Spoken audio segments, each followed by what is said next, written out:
What is your take then on this call by UBS and Goldman Sachs that in terms of valuations here, historically on China, they're looking high, but compared to their peers, the MSCI China at a 30% discount to the S&P 500 on some metrics. Are you in line with this call by UBS and Goldman that there's an opportunity now in mainland shares?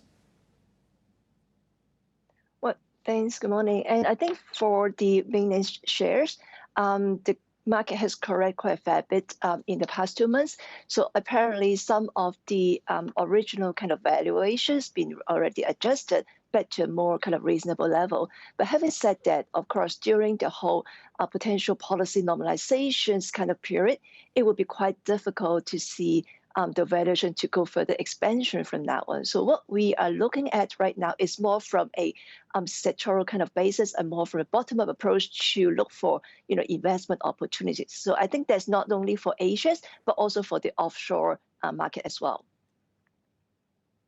Okay, and how have you adjusted your China income strategy, Lilian? Right. So basically, from early this year, our key investment thought is that the earnings growth between income-oriented and growth stock is expected to narrow. So that's still the case, and we expect the trend is going to continue in second half this year and also 2022. So in that case, the valuation gap between the income-oriented and growth stock should also narrow as well. And of course, after the last 2 months of the style rotation between from growth to value, we noticed some of the income-oriented stock has already priced in that kind of earnings recovery and valuation catch-up.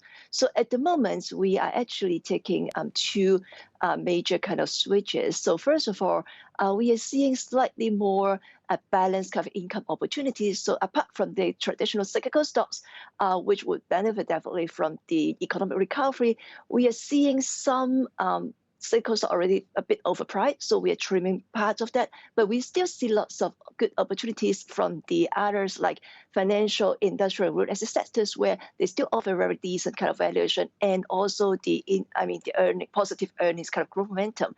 Well, at the same time, after some kind of certain level of the value adjustment, some growth-oriented strategies or stocks they start to offer good value for income strategy as well. So we are actually adding a bit of the growth names, especially in some renewable sectors, some discretionary consumer sectors that offer longer-term structural growth opportunities, plus the income growth opportunity as well.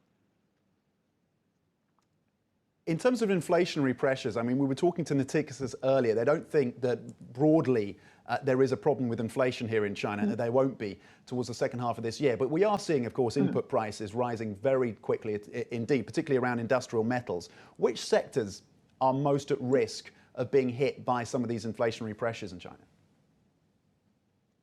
Right. Yeah, you're right. As you mentioned, there's like a bit of inflationary pressure, in particular from the raw material side.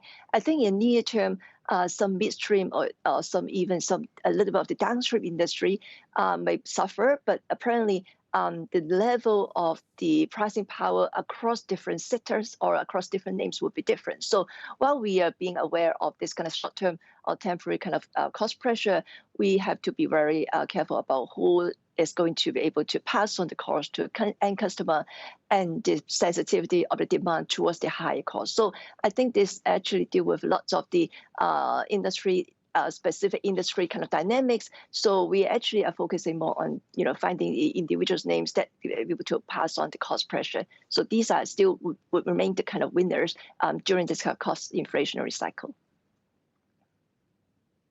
How much transparency do you feel you have on earnings now, and which sectors would you assume would be best positioned to post surprise earnings in the second half? Right.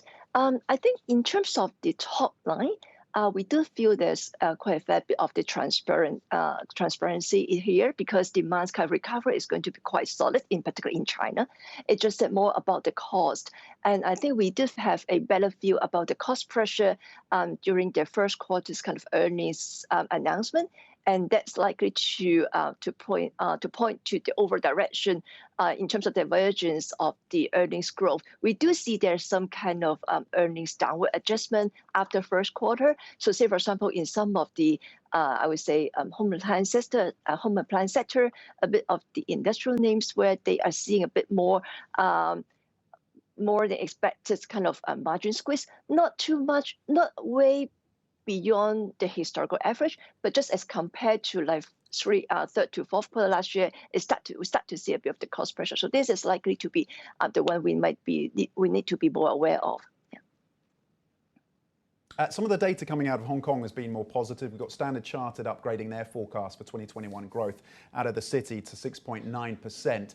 Which sectors, which companies are best positioned to take advantage of this rebound in the growth story when it comes to Hong Kong?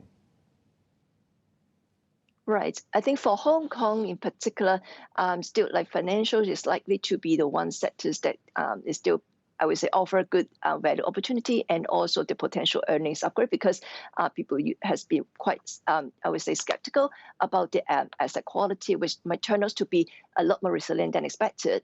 And as far as the ordinary retail, I would imagine it still very much depends on how quickly can we resume the border kind of the cross-border kind of limitation and restriction, which is still a bit, I would say, a bit of the certain at the moment. So I think within Hong Kong, probably financial banking sector is likely to be a slightly better play towards the recovery of the economy.